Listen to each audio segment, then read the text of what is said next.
What's up, everyone? It's Wolfgang back with another Dorkfish review, and today we are looking at the Neca Ultimate Edition Alien. Let's get to it.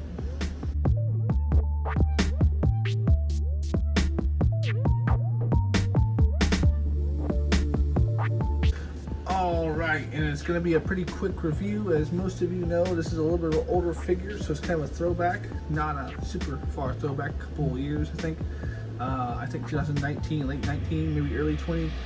But these are excellent figures by Neca and deserve the shout out and love and attention.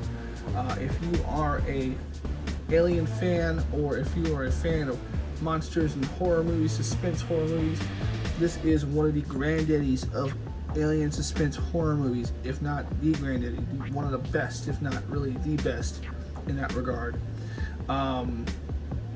So it's pretty cool, pretty exciting to have. You see, obviously, there's a few different versions. The one in the far back right, which is kind of a brownish tint to it, is the same completely as the blue. They just did two colors. They did the color variant. I don't remember if they did a solid black version or not, but if I happen to find that, I'll throw some pictures or something up with that. And then the one on the left is a little bit different, but the same articulation, but I kind of wanted to show almost a bunch of Xenomorphs staring you down. I think it'd be a cool, striking vision, or visual, I mean. But that being said, enough about that. Let's get into the figure itself, starting with the accessories. So starting with the accessories, our aliens, these Ultimate Editions come with a few different ones. The first being this egg. So the egg in the movie was found when it was disrupted. It would hatch, leading to the face huggers. The face huggers would then lay the egg inside the human host that would become the chest bursters that grew up into be the Xenomorphs we know, right? So this egg is very well done. I love the sculpt work and the coloration of it, the paint and wash. You've got that, it's like, it's I don't know what to describe it as, goop here stretching across. It's different across it, so it's not just a cookie cutter. You see, it's all sculpted a little differently.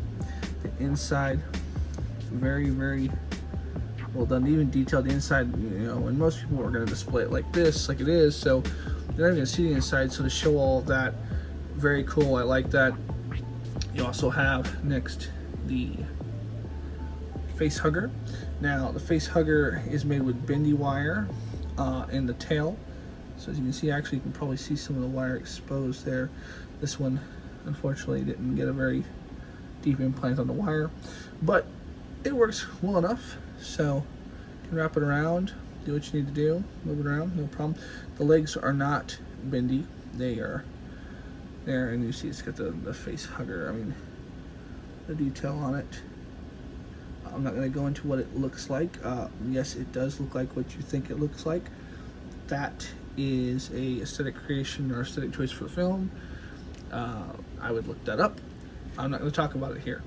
That being said, the last accessory is the chest burster.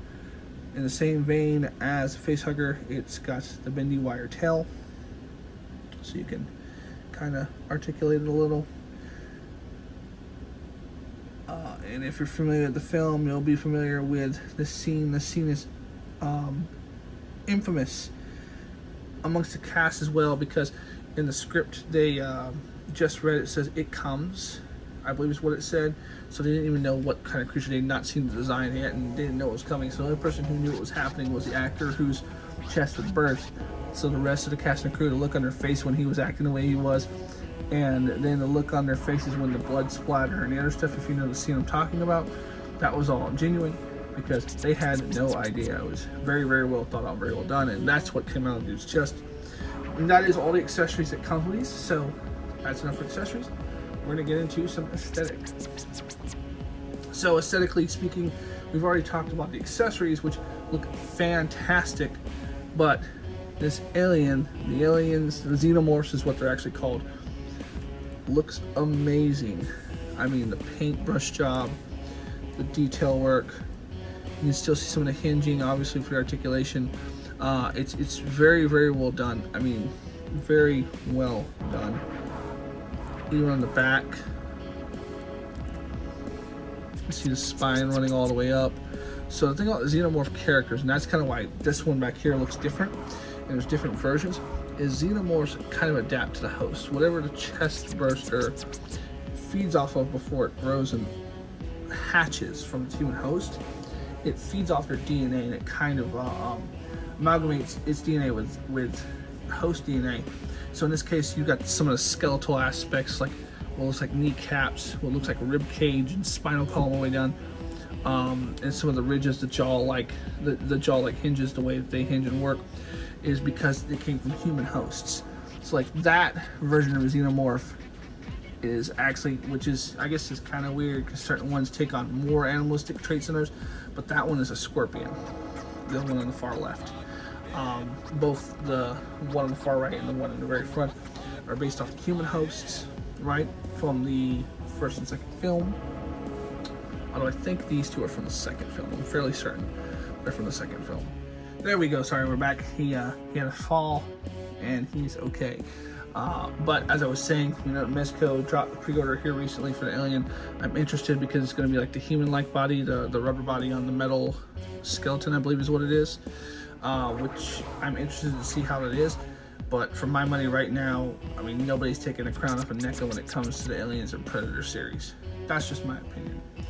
But that all being said, we're going to go ahead and jump into Articulation. All right, in Articulation. So this one, not quite. I mean, there's some good articulation on them. There's a few of the newer figures, a little more recent releases that have a little more articulation on them. So this one is a little more limited in certain spots, but for the most part, pretty good figure. So we'll start with the head. He's on a joint here, so you can look down about that much. Look up where the spine hits here, and that's as far as you're going to get as far as head articulation goes, because that's going to meet there.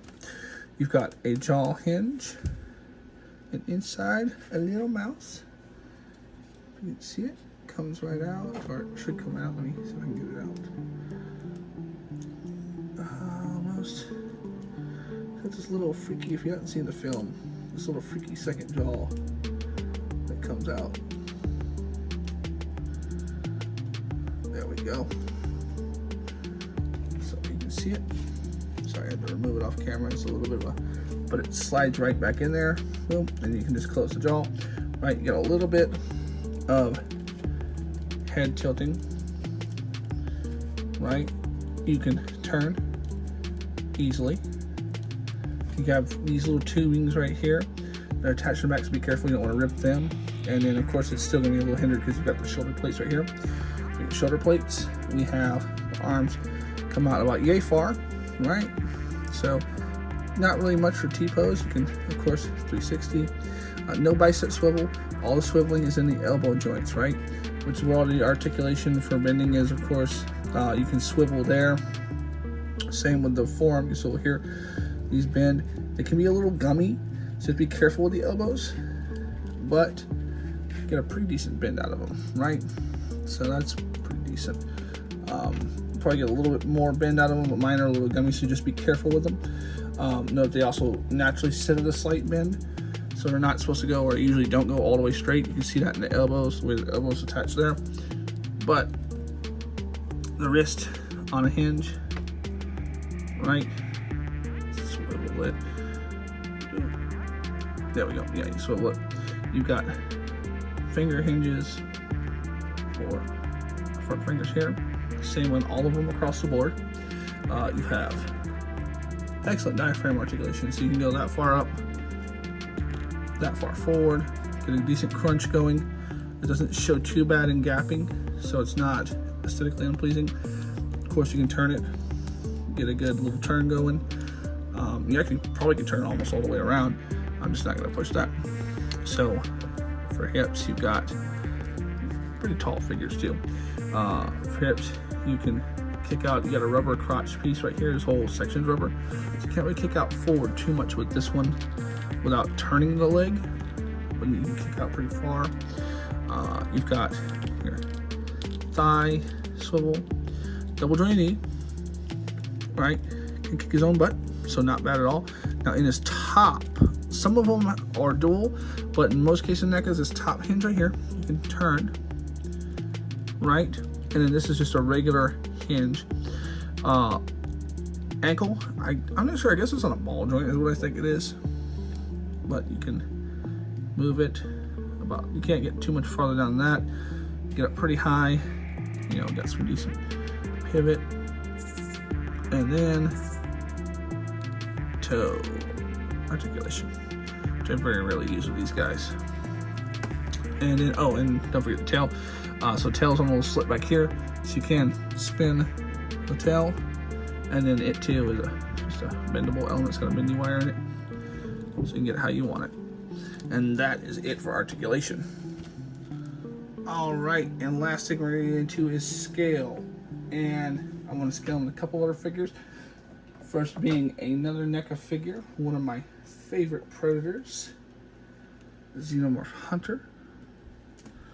So that's a pretty good scale, I would say. I'd say it's pretty accurate for height-wise. A little more beefier character, but the Xenomorphs are slender. A Marvel Legends Venom. Some other aliens in here that like to wreak havoc. I'd say that's a pretty good scale too, honestly. And speaking of Venom, we've got the DC Collect and Connect Bane. If you want to do some crossover work, you can. The Xenomorphs have both fought Batman and Superman. More prominent, or not prominent, I should say. The more popular, I think, was the fight with Superman. But the Xenomorphs have been in DC, so you can do some stuff there. And just to go next to a custom 6-inch Mezco, here is my Mezco Ra's al Ghul. So as you can see, pretty big figure. I kind of like the scaling. I like the way he scales with everything. And that's the thing about Xenomorphs too, is you can kind of play with the scale with them. You can mess around with the size, so it matches pretty much on most of any of the lines. So that's pretty good. I like that. All right, guys, I'm gonna bring this to an end. That being said, I really enjoyed the line. I have a hard time believing that anyone else is gonna, in any capacity, anytime soon, match it, let alone beat it. But we will see. So yeah, if you don't have this figure, I highly suggest it. Go out and get it. And if you do have this figure, you probably, I would suspect, are gonna agree with me that this is a badass figure. All that being said, though, we're gonna end this video here. I do hope you've enjoyed it. If so, please like, share, and subscribe. And in the meantime, I'll catch you in the next Swordfish review.